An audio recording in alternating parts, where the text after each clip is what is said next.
¿Cómo les va? Bien. Dios los bendiga a todos. Espero que Dios pues siempre bendiga nuestras vidas con su palabra, que nos alimente, nos nutra, nos enseñe cuál es su voluntad para nuestras vidas y que esto nos lleve a poder vivir para Él. Lo más importante es aprender a vivir para Dios, como decía Salomón. El fin de todo el discurso, dice, hablando de su tema como tal, pero hablando de la generalidad de la vida como tal, el fin de la vida es agradar a Dios. No existimos para hacer dinero, no existimos para solamente comer o disfrutar, si bien es lo que a veces mucha gente piensa. El propósito de todo ser humano se encuentra en Dios. Y si no lo tenemos así en ese rumbo, y si es otro el rumbo nuestro, pues no estamos cumpliendo al propósito que Dios tiene para nuestras vidas. Así que imaginando pues esto, teniendo esto presente, arrancamos. Todos hemos tratado con plagas en alguna ocasión, ¿cierto? Plagas, llámese cucarachas, qué asco, ¿verdad? Las cucarachas, o hablemos de zancudos, mosquitos, cuando andamos a veces en una zona caliente, ese montón de zancudos que si uno no prende un ventilador, lo terminan picando a uno. Pero una de las más asquerosas son los ratones, ¿cierto? Qué asco, da bastante asco, soberbio asco dan los ratones. Pero todos hemos pasado por ese momento y entonces nosotros tenemos la astucia de querer ganarle al ratón, o al menos eso es lo que tratamos. Ponemos una trampa. El ratón es astuto y siempre anda buscando qué comer, siempre anda buscando qué picar. Para conseguir la comida en la casa, entonces anda merodeando en las noches y llega el momento en el que la suerte del ratón se acaba. Le pusimos una trampa de papel, esas que se pegan, ¿cierto? Que son gomosas, el famoso gato de papel. Y cuando se acaba la suerte del ratón, entonces él está saboreando la comida, está probándola, está tanteando, qué rico, y no se da cuenta de que sus patitas y su pancita ya están adheridas a una superficie de la que nunca más va a poder salir. O al menos, si logra salir, va a terminar sangrando o va a terminar con la piel toda despedazada. Momentos antes, el pedacito de queso le antojaba, estaba hipnotizado, lo había atraído, lo había seducido, pero ahora está sufriendo y está asustado, no sabe en qué momento se va a morir, pero sabe que ya no tiene escapatoria, no puede salir de allí. Y es demasiado tarde para ese ratoncito. Por un momento el ratoncito fue asqueroso, ¿verdad? Pero ahora nos da lástima. ¿Han visto la cara de un ratoncito cuando está asustado? Da lástima. A uno le duele ver el ratoncito. Y es más, ser uno el que tiene que darle el zapatazo afuera de la casa, da lástima. A uno le duele escucharlos. Ay, qué pobrecito ratón, ¿verdad? Era asqueroso hasta el momento en el que vemos el sentimiento, las emociones, el susto que puede sentir ese ratoncito. Lo que le sucede al ratón se resume en Romanos 6:23. Allí está nuestro texto principal. De esta ocasión vamos a estar en varios pasajes, algunos del Antiguo Testamento, que como ustedes saben, yo no vivo sin el Antiguo Testamento. Y vamos a estar también, creo que en algunos del Nuevo Testamento, pero básicamente vamos a estar en la primera cláusula de Romanos 6:23, que dice en pocas palabras, porque la paga del pecado es muerte. Yo creo que eso ya lo hemos conocido. Eso fue lo que le pasó al ratón. Fue atraído, seducido, hasta que picó y como resultado tuvo la muerte. Esa es la forma en la que trabaja el pecado. Seducido, atraído y después pica y ya está muerto. Dios nos previene de tomar o retomar la vieja vida que teníamos sin Dios y sin Cristo en el pecado, porque Él desea que vivamos. Dios te quiere vivo.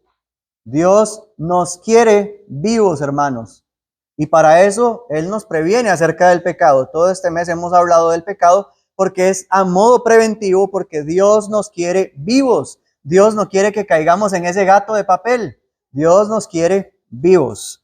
Así que antes de arrancar con el tema, vamos a desglosarlo en algunos puntos, pero antes vamos a ver un poco de contexto. En cuanto a contexto de historia, no voy a mencionar mucho, realmente pues el texto bíblico se refiere a modo general a todos, no viene al caso tratar mucho la historia, pero sí necesitamos observar un poquito de qué viene hablando el capítulo.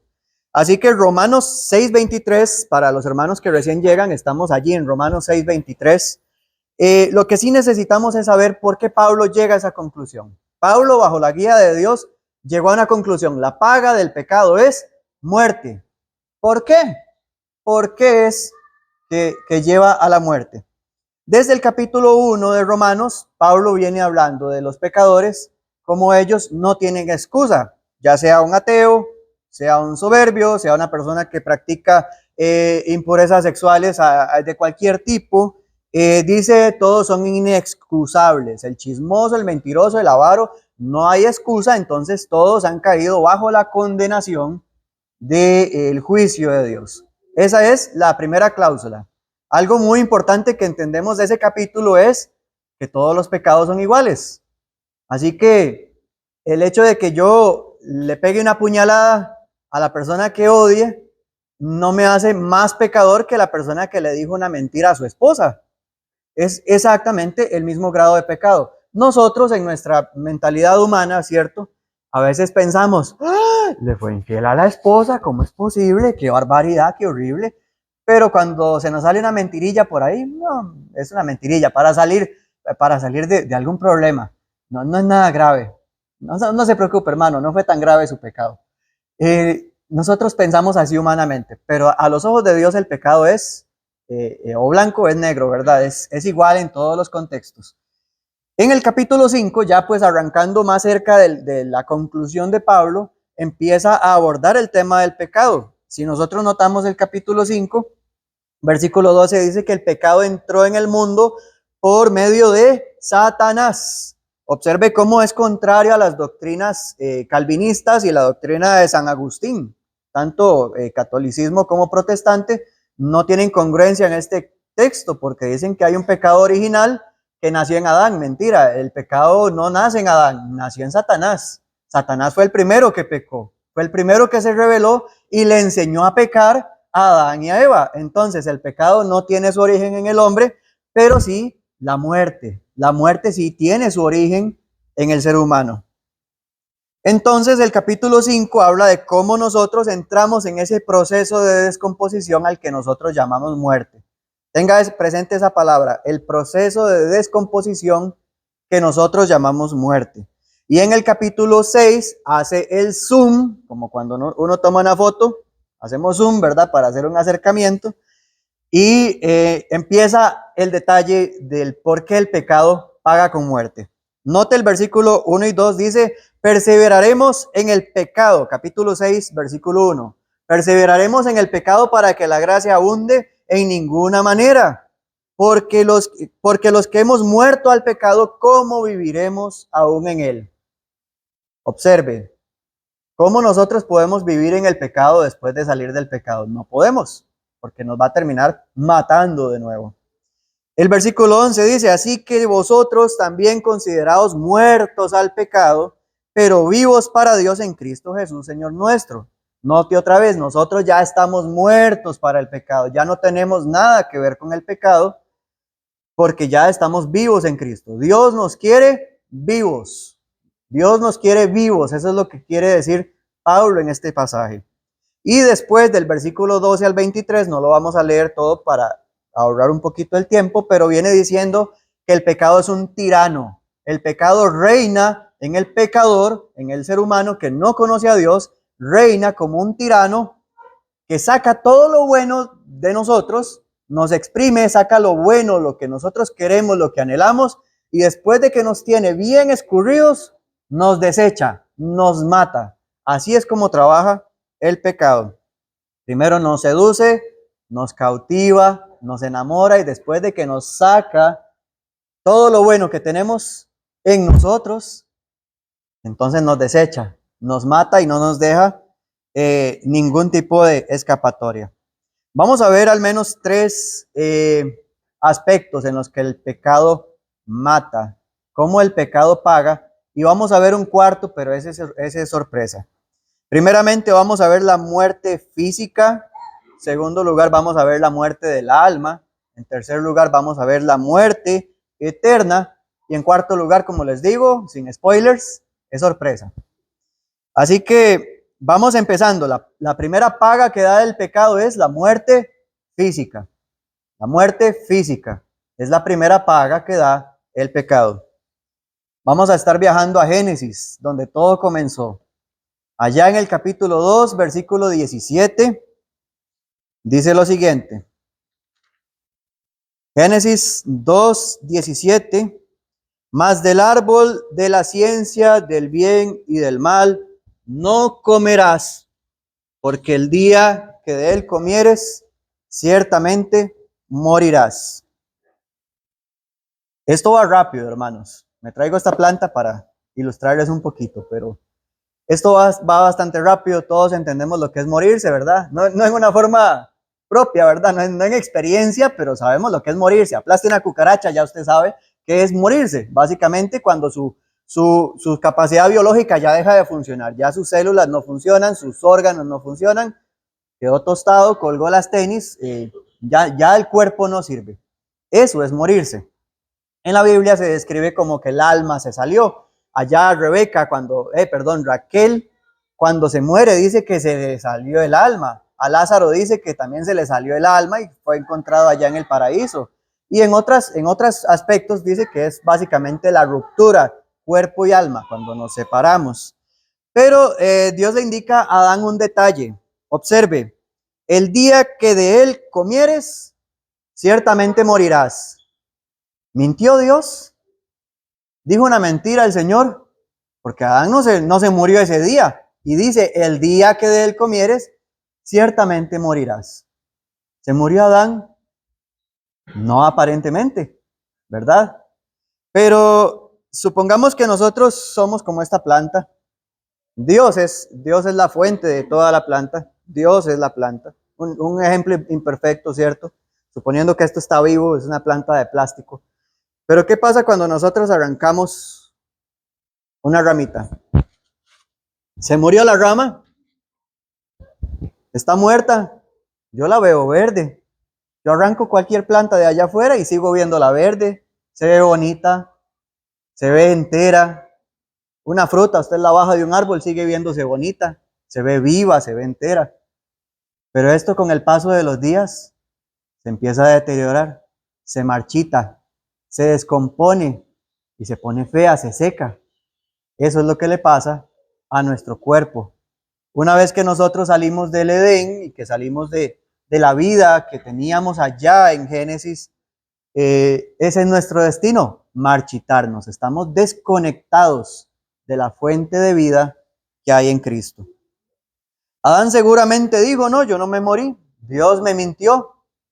Yo me comí eso y más, me llevé para la casa también, me llevé un saco de frutas para comerme a la casa. Yo no me morí. Me dio dolorcillo de panza, pero no me morí. Pero a los 930 años, Adán se murió. Y a todos les pasa. Duró bastante para morirse, pero a todos nos pasa alguna hora. Ya sea en un accidente, incluso puede ser en nuestra juventud. Hay niños que mueren sin... Ellos no pecaron, pero a consecuencia de eso que sucedió allá en el Edén, nosotros nos deterioramos, nos marchitamos y morimos.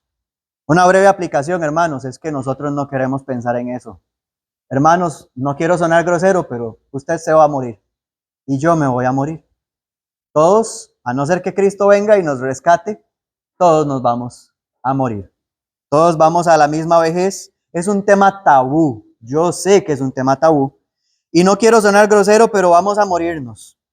Y esto es lo que a veces no pensamos. Y hasta el día que nosotros no pensamos en que nos vamos a morir algún día, no empezamos a contemplar. Entonces, ¿después qué? ¿A dónde voy después de morir? Eso nos lleva a pensar cuando nosotros no creemos en la muerte, o creemos que eso es para otros, el que se estrelló allá en Circunvalación, el que se murió por allá, pero eso no es para mí. Y pensamos entonces, bueno, entonces mañana me arrepiento, mañana busco a Dios, tengo bastante tiempo en mi vida, tengo cómo cómo vivir más y endulzarme más y coquetear más con el pecado y ya después le entregaré mi vejez a Dios. Esa es la forma de pensar en muchas personas en el mundo. Ya después de que haya disfrutado del pecado, entonces sí, voy a dedicarle mis obras de tiempo a Dios. Pero déjeme llevarlo al segundo punto. La muerte física no es lo peor.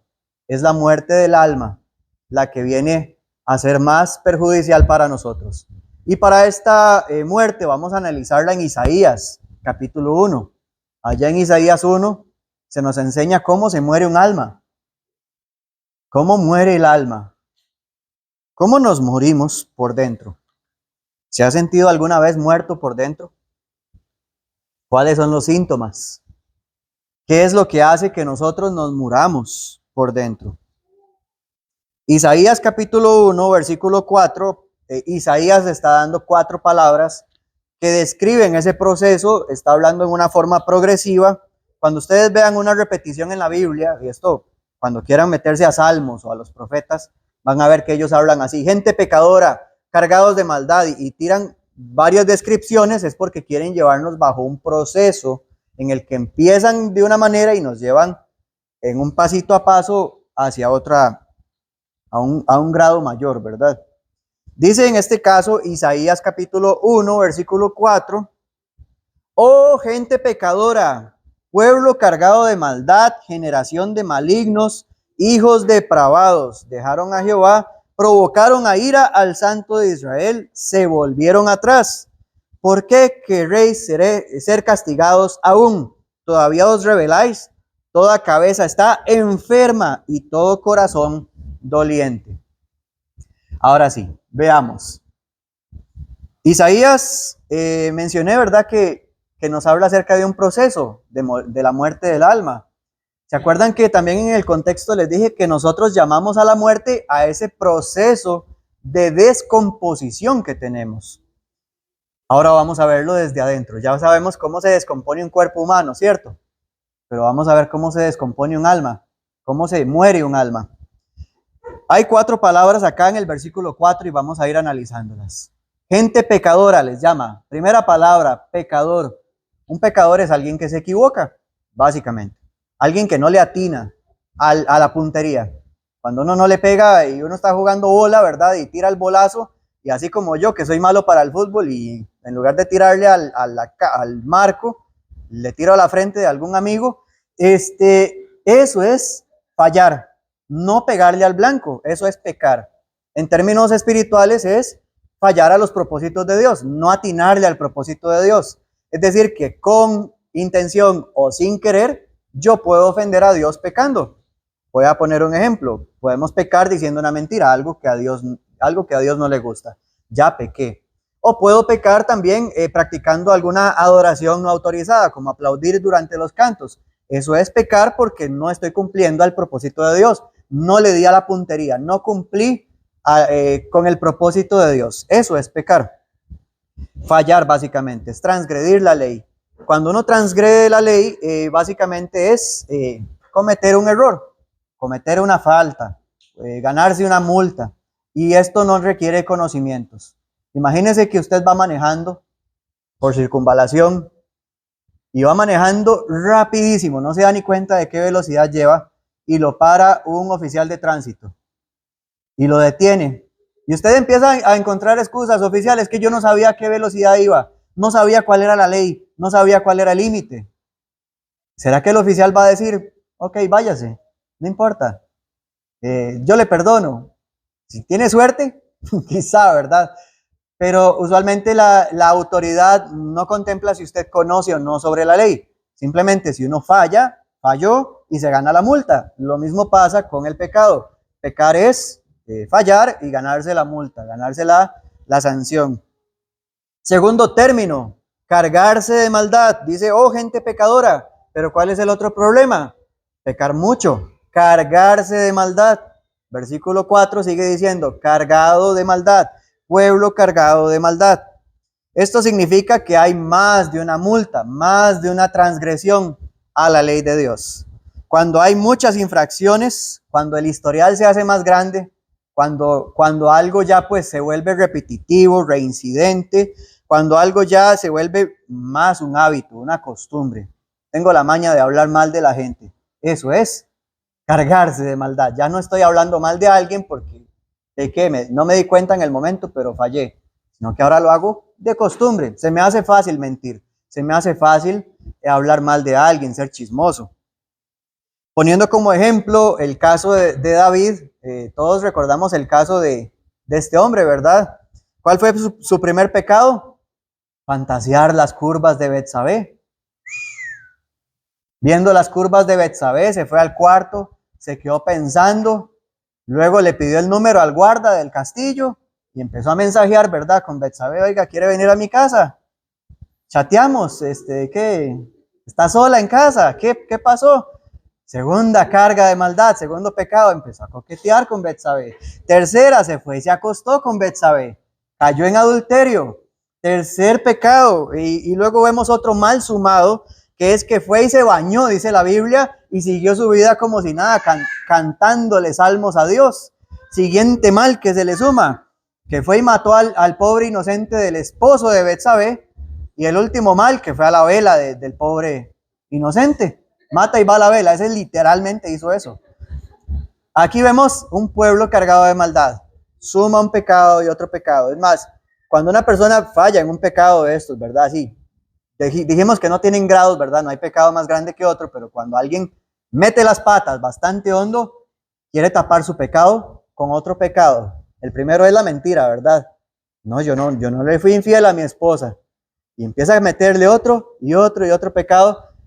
Y así se carga de maldad. Entonces viene la tercera etapa, generación de malignos. Aquí dice malignos. Algo que es maligno significa que está arruinado, como la naranja que usted tiene ahí hace días que no se la comió, que la compró en la feria hace 3 semanas. Esa naranja ya está mala, está en un periodo de estar maligna, ya es venenosa.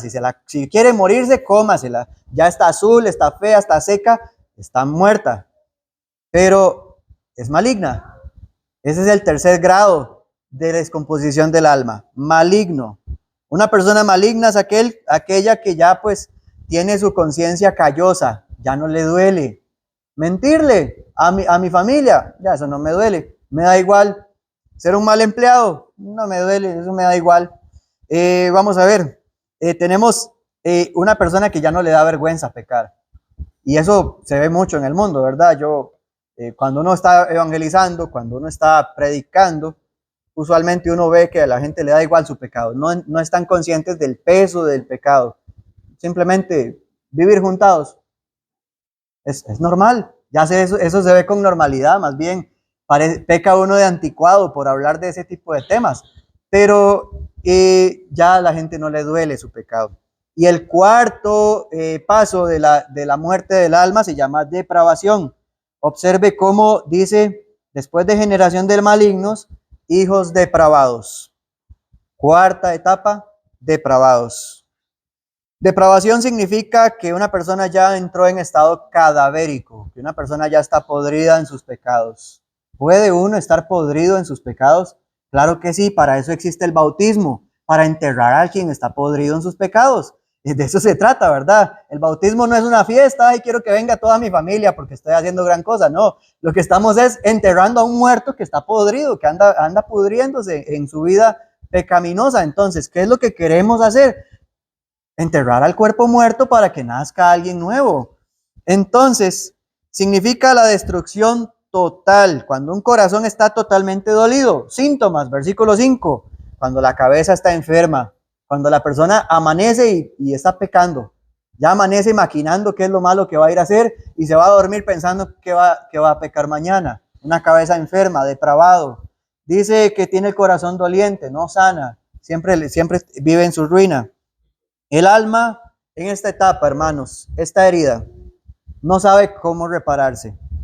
Se lastima a sí misma. Claro que sí, el alma se lastima a sí misma. No sabe cómo repararse, no sabe cómo reponerse y no lo espera. No quiere repararse, no está consciente de que lo necesita. En este punto, las almas incluso pueden tomar decisiones horrorosas, como herir a sus familiares, herir a seres amados, o incluso ya no es tan difícil tomar un revólver y volarse la cabeza. En este punto, el alma ya está muerta, no tiene ningún sentido. ¿Y saben, hermanos, qué es lo que pasa? Que la mayoría de la gente vive así, ya en su estado cadavérico, en su estado final. Por esto existe la tercera muerte, la muerte eterna.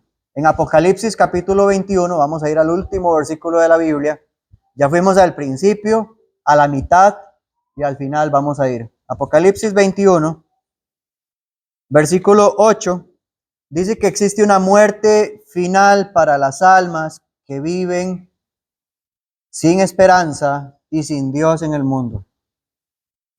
Todas las almas que viven sin esperanza, con una cabeza enferma, llena de pensamientos malos y un corazón dolido que no sabe cómo repararse. El destino es el mismo. 21:8. Pero los cobardes, observe, incluso el que no parece ser un pecado, cobardía, incluso los cobardes, pero los cobardes e incrédulos, los abominables y homicidas, los fornicarios y hechiceros, los idólatras y todos los mentirosos tendrán su parte en el lago que arde con fuego y azufre, que es la muerte segunda. Hay 3 muertes en la Biblia. Hay 3 muertes que le esperan a todo ser humano y la tercera es la peor, la muerte segunda, el famoso infierno del que nadie quiere hablar. No se equivoque, hermano, no hace falta llegar a lo peor, no hace falta estar depravado. Vean que incluso los pecados que parecen más livianos, los cobardes. ¿Quién puede mandar al infierno a alguien por ser cobarde? Ser cobarde es un pecado. No tener fe, básicamente. El cobarde, el incrédulo, el hechicero, el que anda de creyencero con todo el montón de supersticiones. Ese tipo de personas, todos están en esta lista agrupados. No hace falta estar en la peor condición del pecado para que el diablo quiera llevarnos a nosotros a la muerte segunda. La muerte no necesita el proceso de descomposición. Simplemente si una persona se muere en sus pecados, está condenada al infierno. La muerte eterna no es cerrar los ojos. No es como alguna falsa doctrina anda por allí diciendo que nada más es, extinguirse, esfumarse, dejar de existir. Al contrario, el infierno es un lugar real, es un lugar genuino, es un lugar auténtico. Es donde se pasa el resto de la vida cuando uno vive sin Dios. Es un lugar de tormento. La Biblia describe que es un lugar de fuego y azufre. También dice que es un basurero. La Biblia dice que es un lugar donde huele feo porque hay cadáveres, donde hay gusanos porque está podrido, lleno de muerte, donde hay gritos, donde la gente cruje los dientes de dolor, donde usted y yo no queremos ir, donde estamos aterrados de no querer ir. Y espero que usted tenga ese temor. Ese temor es sano, ese temor es bueno. Y por esto Jesús dijo, os digo, si no os arrepentéis, todos pereceréis igualmente. Lucas 13:3. Si no nos arrepentimos, todos pereceremos igualmente. Igualmente se condena el que es homosexual, igualmente se condena el que es asesino, igual el religioso que no sabe cómo se hace la voluntad de Dios, igualmente el hechicero, el mentiroso, igualmente el que no cree. Todos terminan en el mismo destino.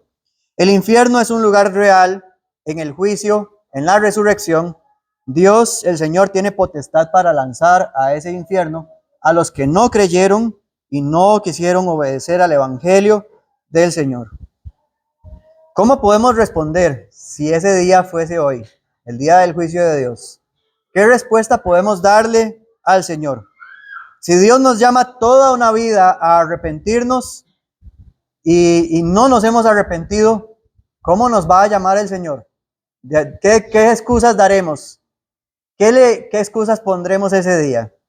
El día, hermanos, de arrepentirse es hoy, no mañana, no dentro de 15 días, no cuando mi familia esté aquí para bautizarme, es hoy el día de salvación, porque mañana podemos pasar por las 3 muertes en un solo momento. No pensemos hermanos, que el infierno es un tema evasivo. Igual que no queremos pensar en la muerte, a la gente no le gusta pensar en el infierno. No, no pensemos en el infierno. También hay quienes piensan, hermanos, que no son suficientemente dignos del infierno. No, yo hago obras de caridad, yo hago limosnas, hago buenas obras. Yo no me merezco el infierno. Hay quienes simplemente no aceptan la palabra de Dios y quieren vivir en su vida. El infierno, hermanos, es real y está para todos aquellos que no quieran ser rescatados. Gracias a Dios hay un rescate. La cuarta muerte. La paga del pecado es la muerte de Cristo. Ese es el último punto en el que vamos a recaer. Mas la dádiva de Dios es vida eterna en Cristo Jesús. ¿Cómo se consigue esta dádiva?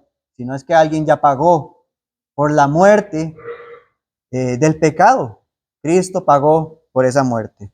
En esta conclusión, hermanos, el sacrificio de Cristo es la paga por el pecado que ha cometido toda alma. Note que Isaías decía, ¿cómo era el proceso? Primero soy alguien que comete un pecado ahí ocasional, luego comienzo a acumular males, luego ya me descompongo, estoy podrido de mis pecados. Pero dice Isaías 53:5, mas él herido fue por nuestras rebeliones, molido por nuestros pecados, el castigo de nuestra paz fue sobre él y por su llaga fuimos nosotros curados. Isaías 53, ¿qué está diciendo? Que aunque nosotros estemos pudriéndonos en el pecado, la sangre de Cristo puede revertir ese proceso. En lo que nosotros tenemos llagas, que ya estamos podridos, en lo que nosotros hemos muerto al pecado, la sangre de Cristo puede curarnos, puede revertir el proceso de descomposición para no morir jamás. ¿Cómo se logra esto, hermanos? Primeramente por la conversión. Usted se convierte a Cristo. Cuando creemos y expresamos nuestra fe, arrepintiéndonos de nuestros pecados, siendo sumergidos en Cristo para el perdón de nuestros pecados, somos lavados de ese pecado. Dios nos limpia, ya no toma en cuenta ese pecado.